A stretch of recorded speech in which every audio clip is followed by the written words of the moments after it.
Hello and welcome to our study of Romeo and Juliet. We are currently in Act 3, Scene 4. In this scene, we see a room in the Capulets' house.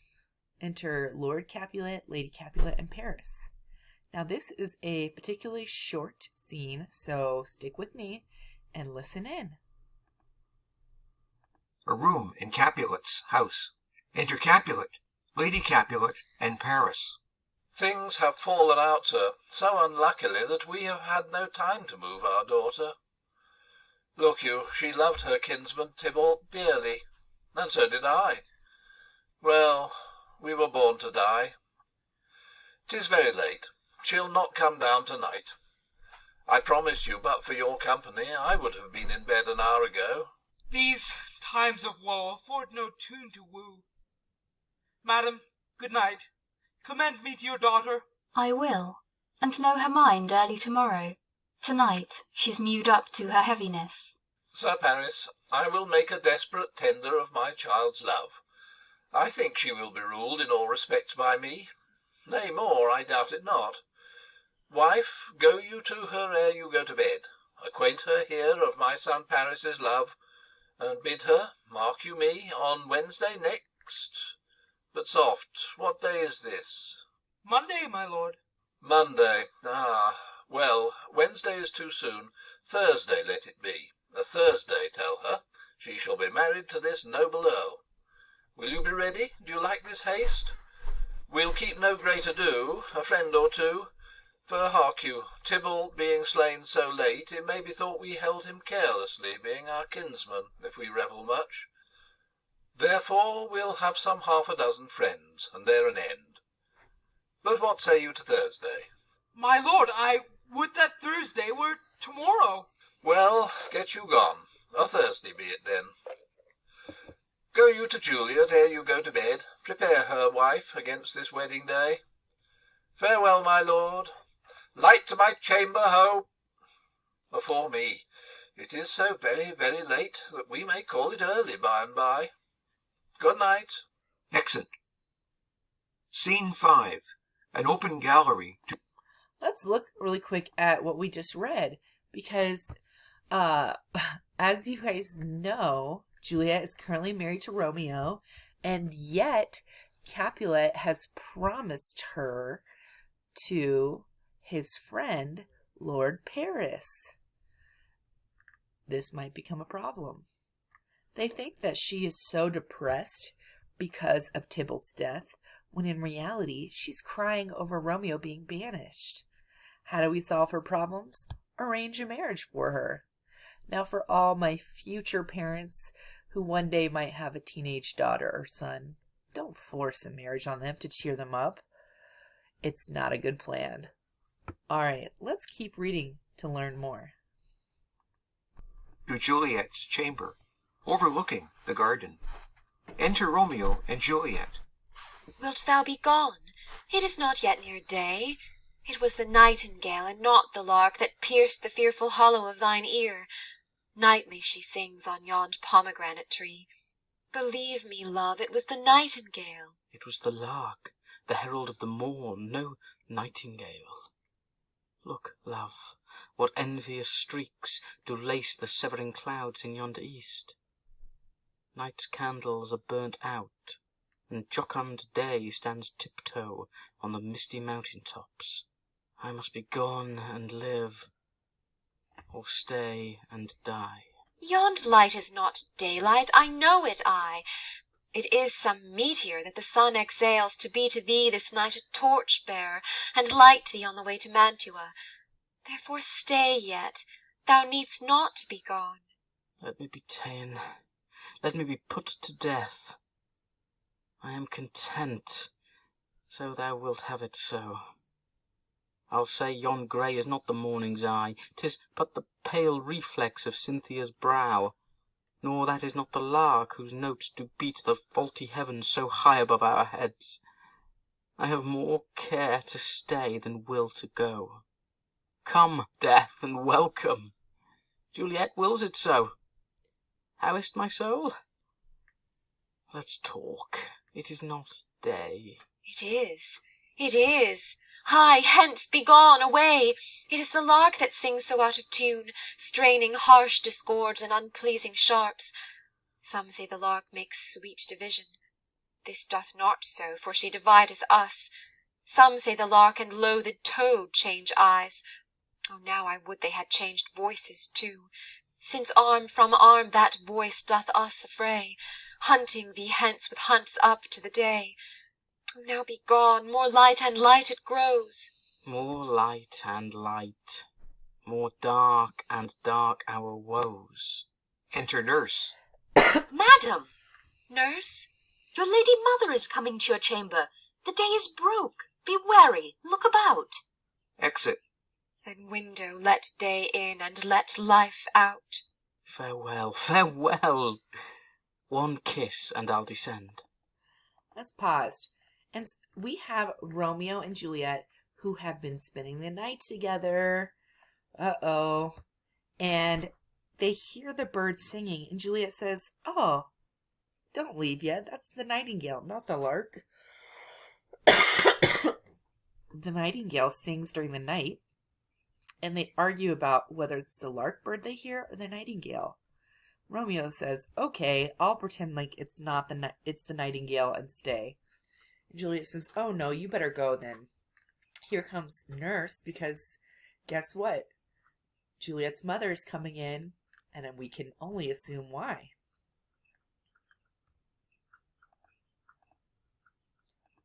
Descends. Art thou gone so? My lord, my love, my friend, I must hear from thee every day the hour, for in a minute there are many days. Oh, by this count I shall be much in years ere I again behold my Romeo. Farewell. I will omit no opportunity that may convey my greetings, love, to thee. Oh, think'st thou we shall ever meet again? I doubt it not, and all these woes shall serve for sweet discourses in our time to come. Oh, God, I have an ill divining soul. Methinks I see thee now thou art below, as one dead in the bottom of a tomb. Either my eyesight fails, or thou look'st pale. And trust me, love, in my eyes so do you. Dry sorrow drinks our blood. Adieu. Adieu. Let's pause for a second. Do you guys catch the foreshadowing here? Juliet says, "I think you look like you're dead in the bottom of a tomb." She says, "Either my eyesight fails or thou lookest pale." And Romeo says, "Trust me, you do too." Can you say foreshadowing? We know the ending of this story is that Juliet and Romeo die. So the fact that they look at each other and say, "Wow, you look dead," is not a coincidence. This is Shakespeare kind of teasing at that dramatic irony that we, the audience, know that they have numbered days left on Earth, whereas the characters on stage do not. We call that dramatic irony. Excellent. Let's continue reading.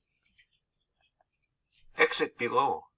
Oh, fortune, fortune, all men call thee fickle. If thou art fickle, what dost thou with him that is renowned for faith? Be fickle, fortune, for then I hope thou wilt not keep him long, but send him back. Within. Oh, daughter, are you up? Who is't that calls? Is it my lady mother? Is she not down so late, or up so early? What unaccustomed cause procures her hither? Enter Lady Capulet. Why, how now, Juliet? Madam, I am not well. Evermore weeping for your cousin's death? What, wilt thou wash him from his grave with tears? And if thou couldst not make him live. Therefore have done. Some grief shows much of love, but much of grief shows still some want of wit. Yet let me weep for such a feeling loss. So shall you feel the loss, but not the friend which you weep for. Feeling so the loss, I cannot choose but ever weep the friend. Well, girl, thou weep'st not so much for his death, as that the villain lives which slaughtered him. What villain, madam? That same villain, Romeo. Villain and he be many miles asunder. God pardon him. I do with all my heart, and yet no man like he doth grieve my heart. That is because the traitor murderer lives. I, madam, from the reach of these my hands, would none but I might venge my cousin's death. We will have vengeance for it, fear thou not. Then weep no more. I'll send to one in Mantua, where that same banished runagate doth live, shall give him such an unaccustomed dram, that he shall soon keep Tybalt company, and then, I hope, thou wilt be satisfied. Indeed, I never shall be satisfied with Romeo till I behold him dead. Is my poor heart so for a kinsman vexed?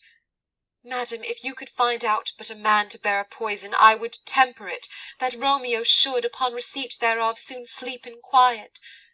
Oh, how my heart abhors to hear him named, and cannot come to him, to wreak the love I bore my cousin Tybalt upon his body that hath slaughtered him. Find thou the means, and I'll find such a man. But now I'll tell thee joyful tidings, girl.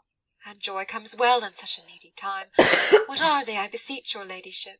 Well, well, thou hast a careful father, child, one who, to put thee from thy heaviness, hath sorted out a sudden day of joy, that thou expectest not, nor I looked out for. Madam, in happy time, what day is that?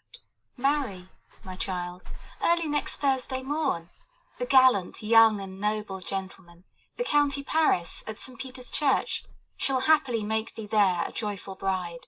Now by St. Peter's Church, and Peter too, he shall not make me there a joyful bride. I wonder at this haste, that I must wed ere he that should be husband comes to woo. I pray you tell my lord and father, madam, I will not marry yet, and when I do, I swear it shall be Romeo, whom you know I hate, rather than Paris. These are news indeed. Here comes your father. Tell him so yourself, and see how he will take it at your hands. Enter Capulet and nurse. Let's pause right quick. So Lady Capulet comes in and she's talking trash about Romeo, and she says, guess what?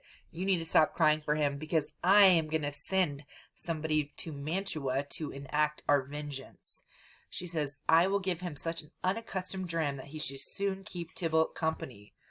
So we ask ourselves, what is Lady Capulet planning to do? She's planning to go to send somebody to Mantua, where Romeo is banished to, and give him poison to drink. She's hoping to kill him off. And Juliet answers quite cleverly by saying, indeed, I never shall be satisfied with Romeo till I behold him. And she pauses, and then she's like, dead. But she really just wants to hold him. She just spent the whole night with him. She's in love with him. She's married to him. And so Lady Capulet says, don't worry about that, because I have some great news, some joyful tidings, girl. And Juliet says, oh, wonderful. Well, guess what? Juliet is to marry County Paris at St. Peter's Church on the next Thursday morn. And Juliet is like, what? He shall not make me a joyful bride. And you know what? I'm not getting married. And if I ever do, I swear it shall be Romeo, whom you know I hate, rather than Paris. These are news indeed. Interestingly enough, she throws out the name Romeo because we already know she's married to Romeo. Well, enters dad and nurse. Let's hear what they have to say. When the sun sets, the air doth drizzle dew. But for the sunset of my brother's son, it rains downright. How now, a candid girl, what, still in tears? Evermore showering? In one little body thou counterfeit'st a bark, a sea, a wind. For still thy eyes, which I may call the sea, do ebb and flow with tears. The bark thy body is, sailing in this salt flood. The winds thy sighs, who, raging with thy tears, and they with them, without a sudden calm, will overset thy tempest-tossed body.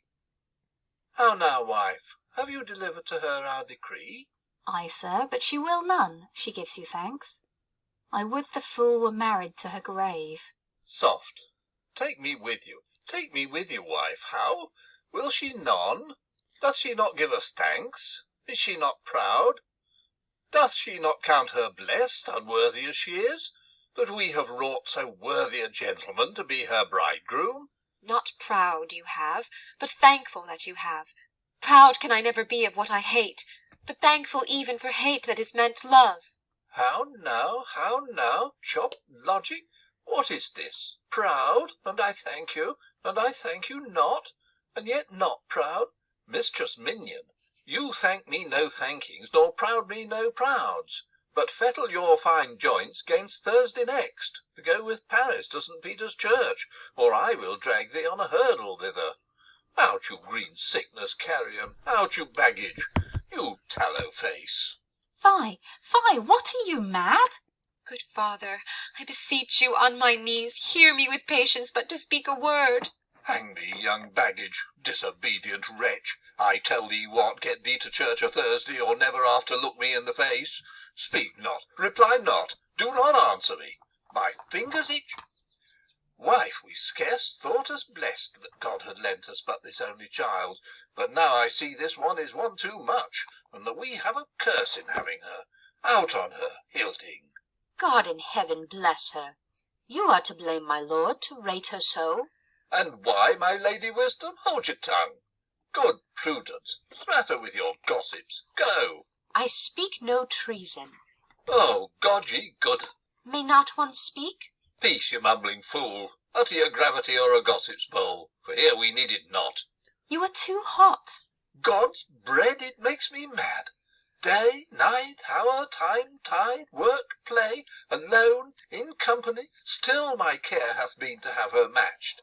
But having now provided a gentleman of noble parentage, of fair demeans, youthful, and nobly trained, stuffed, as they say, with honourable parts, proportioned as one's heart would wish a man. And then to have a wretched puling fool, a whining mammet in her fortune's tender, to answer, I'll not wed, I cannot love, I am too young, I pray you pardon me. But an you will not wed, I'll pardon you. Graze where you will, you shall not house with me. Look to't, think on't, I do not use to jest. Thursday is near, lay hand on heart, advise, and you be mine. I'll give you to my friend. And you be not, hang, beg, starve, die i' the streets, for by my soul I'll ne'er acknowledge thee, nor what is mine shall never do thee good. Trust to't, bethink you, I'll not be forsworn. Exit.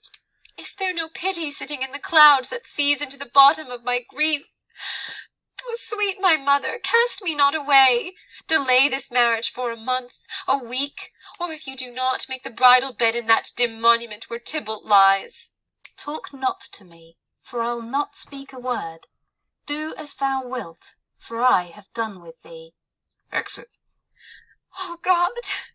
O nurse, how shall this be prevented?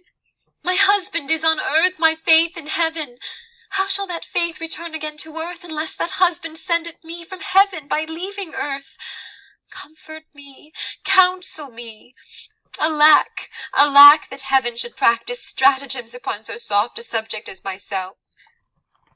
What say'st thou? Hast thou not a word of joy? Some comfort, nurse. Faith, here 'tis.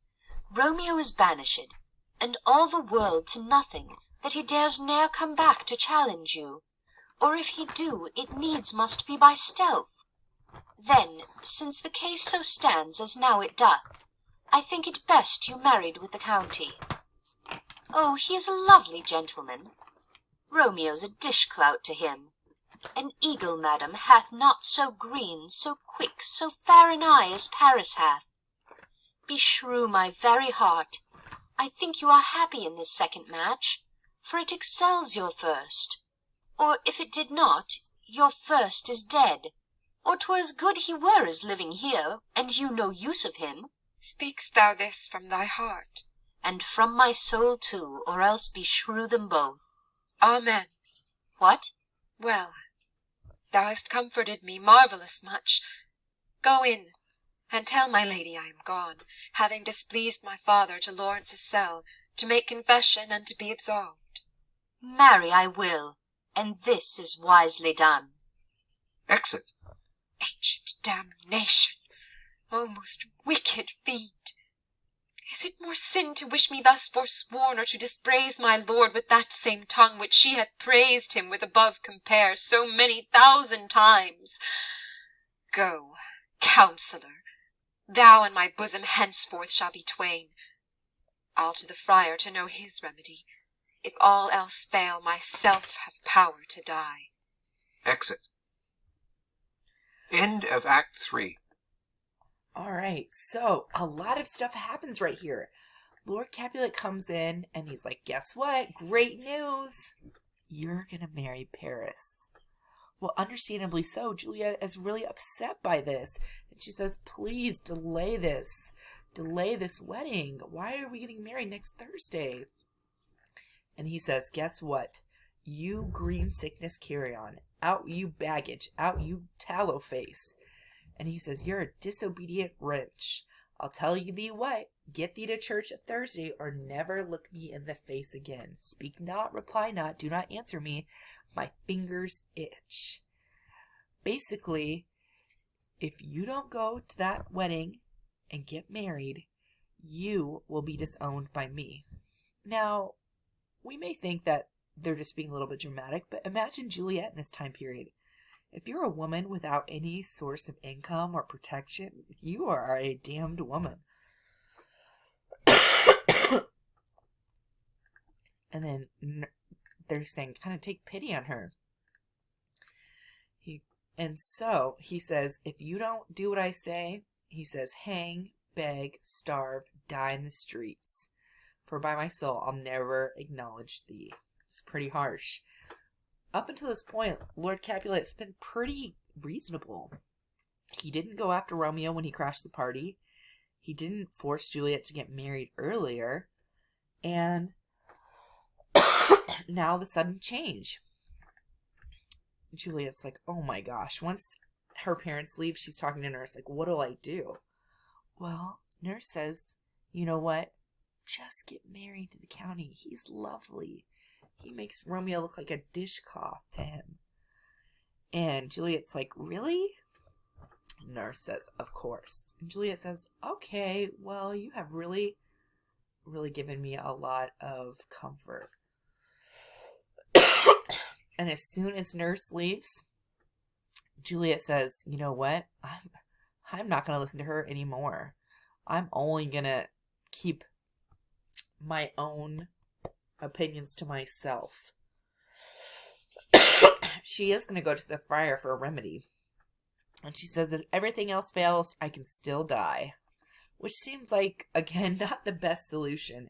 But in character with Romeo and Juliet, because it seems like they always jump to whatever the most extreme answer is.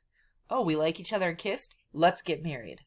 Oh, we don't want to be married a second time? Instead of telling our parents the truth, let's kill ourselves. Oh, Romeo could have waited to not kill Tybalt, because Tybalt would have been put to death anyway, because the law requires that anyone caught in the streets fighting be put to death. Oh, let's kill Tybalt anyway and get ourselves banished. There's all these terrible things that keep happening because these two young lovers don't really think out ahead.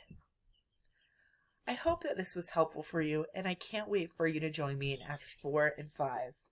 Acts 4 and 5 are much shorter, and they will go by a lot faster. Hopefully that's comforting to you. Maybe for some of you guys that's sad because you've been enjoying our study, and probably for others of you guys you'll be saying, thank you, we're ready to move on. But either way, I hope you're enjoying this. I hope this is helpful for your understanding, and I thank you for joining me. All right, have a great day, and take care.